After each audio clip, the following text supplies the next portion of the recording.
म्हटले आहे दर महिन्याला किंवा दर आठवड्याला अशा 25-25 शाळा करून आपण त्यांची ट्रेनिंग घेणार. आजची ट्रेनिंग थोडक्यात मियावाकी घरवून आपल्या शाळेत कसं उभारावं त्याचं एकदम सुरुवातीपासून म्हणजे माती परीक्षणापासून माती प्रिपेअर करणे, त्याला कशा पद्धतीने खड्डे करणे, त्याच्यात काय मिक्स करायचं मातीमध्ये की जेणेकरून झाडांना पोषण मिळेल आणि मियावाकी पद्धत आहे कशी याची आपण आज ट्रेनिंग एक सेशन आपण ऑर्गनाईज केली की नुसतंच आम्ही येऊन मियावाकी लावण्यापेक्षा आपणही ते जाणून घेतलं तर ते व्यवस्थित इफेक्टिव्हपणे आपण ते आपल्या शाळेत राबवू शकतो आणि आपल्या स्वतःला माहीत असलं की ते कॉन्फिडन्स पण असतो आणि डिपेंडन्सी एकमेकांवरची कमी होते. त्यामुळे जसं तुम्ही आता पार्क पाहिलं, सगळ्यांनी पाहिलंच असेल पार्क, तर इथे सगळे जसे आपण देशी प्रकारची झाडं लावली तसे मियावाकी घरवून पण आपण सगळे देशी प्रजाती, औषधीय वनस्पती आणि ज्याला एक मेडिसिनल आणि कमर्शियल व्हॅल्यूसुद्धा आहे अशा प्रकारचे आपण स्पेशीज त्याच्यात लावणार आहोत.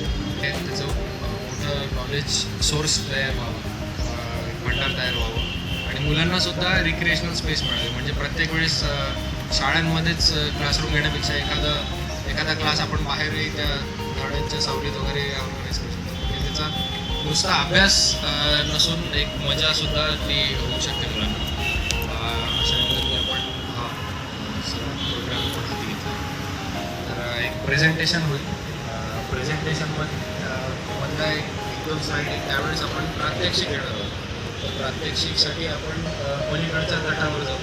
तिथे JCB आपण मागवतो आणि माती, त्याच्यात खत आणि राईस म्हणजे ज्याला आपण गवत म्हणतो ते सगळं कशा प्रकारे मिक्स करून घ्यावं आणि मग त्याच्यात मग योग्य पद्धतीने माती तयार करून मग आपण झाडं लावू शकतो. अशा प्रकारे आपण प्रात्यक्षिकमध्ये आल्या मॉडेल्स आणि प्रेझेंटेशन त्याच्यामुळे हँडओव्हर देतो त्याच्यामुळे प्रेझेंटेशन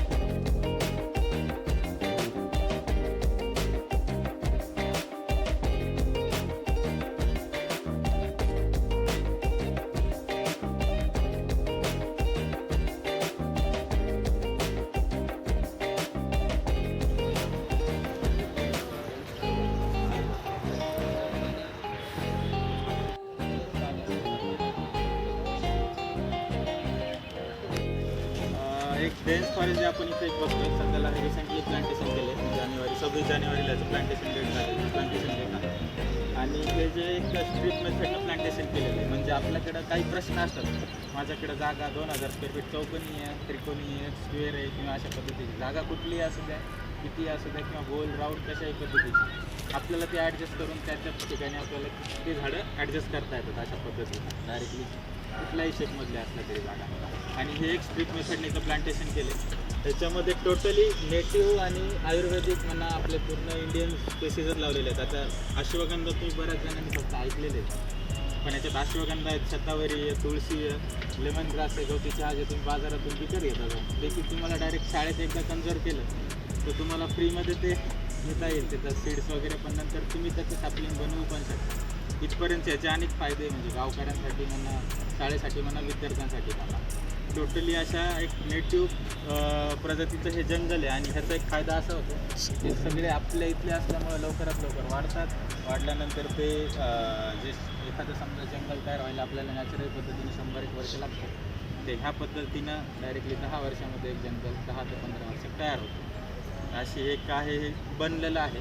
आता बनवायचं कसं त्याच्यासाठी एक JCB पण आपण अरेंज केला ते ऑन साईट तिथं समोर जाऊन डेन्स फॉरेस्ट याच पद्धतीने करतात. हो म्हणजे जे असं अंतर आणि लाईन ते सगळं सांगतो.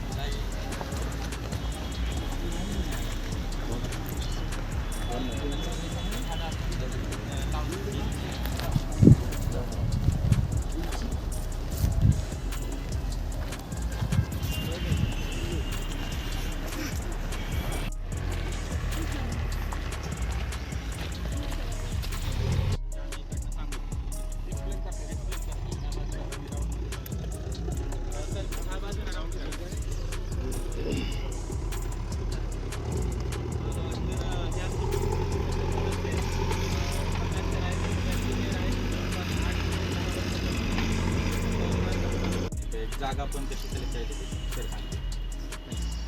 प्रथमतः सर्व मान्यवरांचे मी स्वागत करतो की जे आज ऑन साईट सिलेक्शनपासून तर प्लांटेशनपर्यंत जी काही कार्यशाळा आज आयोजित केली या अनुषंगानं आपण सर्व जमलात आणि आलात याबद्दल मी सर्वांचं स्वागत करतो.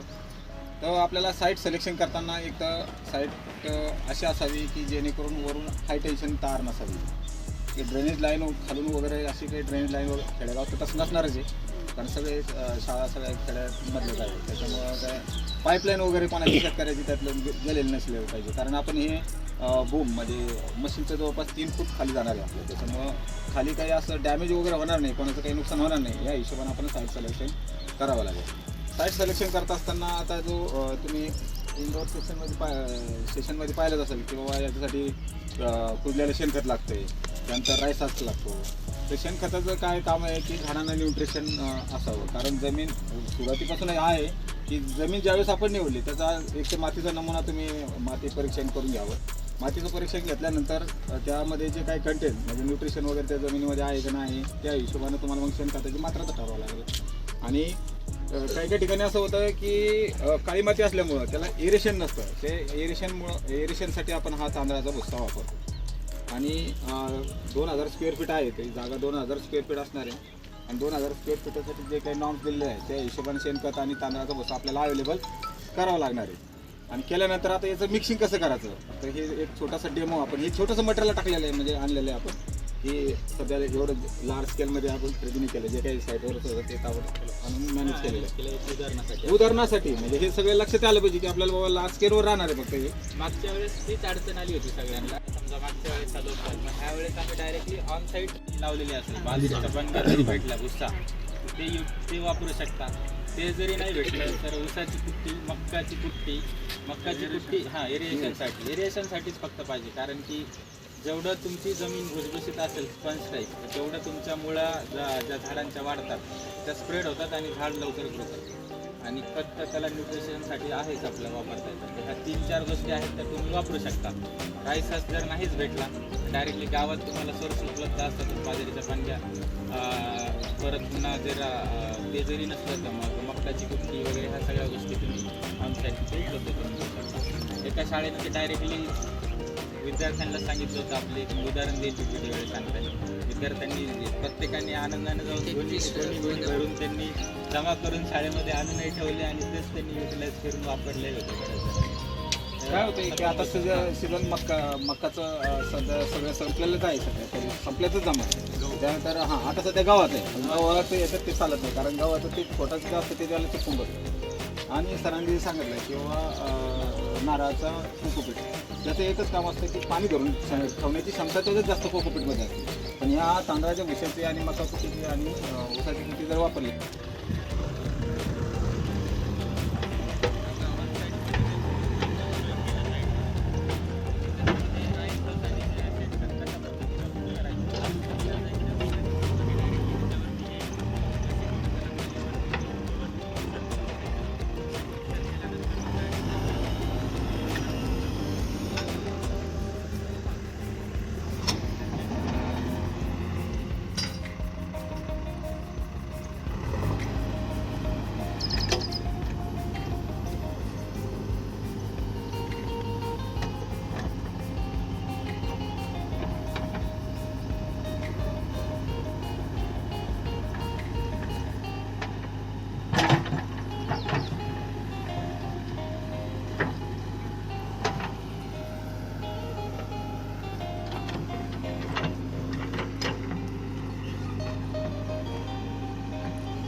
दोन्हीला हलवता आणि दोन्ही बाजूला करून त्या पद्धतीने त्याला व्यवस्थित